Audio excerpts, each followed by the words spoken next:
What are just some things that we should be aware of when going grocery shopping? When going grocery shopping, you need to first never shop hungry. First rule, if you go shopping hungry, you're going to come out with everything that you're craving at that moment, and none of the things that you need to make that week. So that's rule one. Rule two is to know yourself. I was giving an example to a client the other day is I always say, Walmart is the devil, at least for me. Oh, And yeah. it's because Walmart is so inclusive. It has everything you could possibly need. And so you can go in for bread and come out with a dresser. And so I really love home decor. I have this fetish for decorating and organizing. And I realized that I'm not allowed to walk into the home goods section of a Walmart store. Walmart has two doors. They have the grocery section and they have the home goods section. And I would walk in the home goods section with the intention to get food, and I get caught up by you're passing these aisles. And I realized that if I'm coming to Walmart for food, I got to walk in the food door. You have to take steps to protect you from you. Most of the things that the problems you have are your own habits. So, for example, the stores are set up in a way to set you up for their success. And your failure. Right. So for example, the dairy, the eggs, the things you need, they're always on the furthest end of the store. And that's done intentionally. So you can walk past all the stuff you don't need to get to what you need. And on that route, you're going to end up picking up some other things. If they put it right in the front of the store, you walk in, you get what you need, you get back in line. You can't walk down aisles that has nothing in it that you actually intended to get. So if I'm trying to get to the meat section, I don't want to walk down the candy aisle just because it's a shortcut, because what will happen is you increase the opportunity for temptation. So if I need milk, I may walk the long way, walk around to the milk section and wrap back around to the meat aisle, just to keep yourself from having opportunities to be taken off track and off of your grocery list. Let me ask you this. Is having a list, does going into a store with a list help or hurt when we're talking about saving money and budgeting? A list. It helps tremendously. It helps even if you forget your list. Like, I'm forgetful.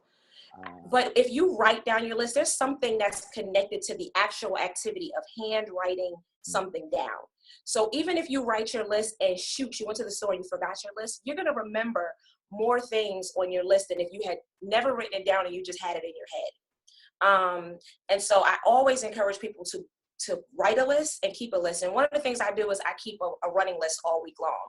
And I call it my running list of things I'm running out of, only my staple items. So there are some things that everybody always has to have. They use it all the time. They live by it. Everybody's staple items are different. So for me, that might be milk, avocados, lettuce, honey. There are some things that when we run, we can't not have in our house. And so as soon as I see that we're low, I add them to the list, but I only add them to the list if I think I'm going to run out that week. Because I only believe in shopping once a week. Where do you keep this list? This list is right on my refrigerator that's usually where you notice that something is out. So the moment I go in and I'm like, oh, I'm about to use the last bit of milk, I don't wait. I write it down immediately. I tell my family members, there are some items that I don't eat, so I won't notice. If you run out of your favorite yogurt, you need to write it on this list, because when I go grocery shopping on Sunday, that's it.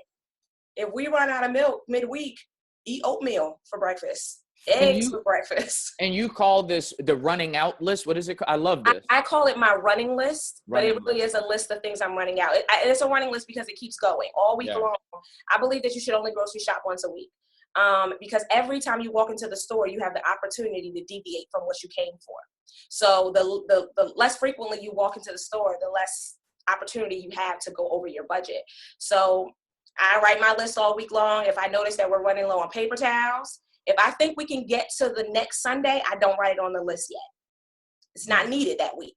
I don't think that you should keep more in your house than you can consume between grocery shopping trips, because you have a good chance of wasting good food.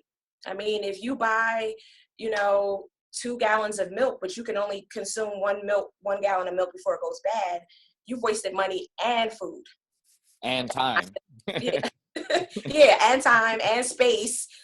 Space is a consumer of so many things. I mean, just wasting perfectly good storage space for stuff that you're not going to need.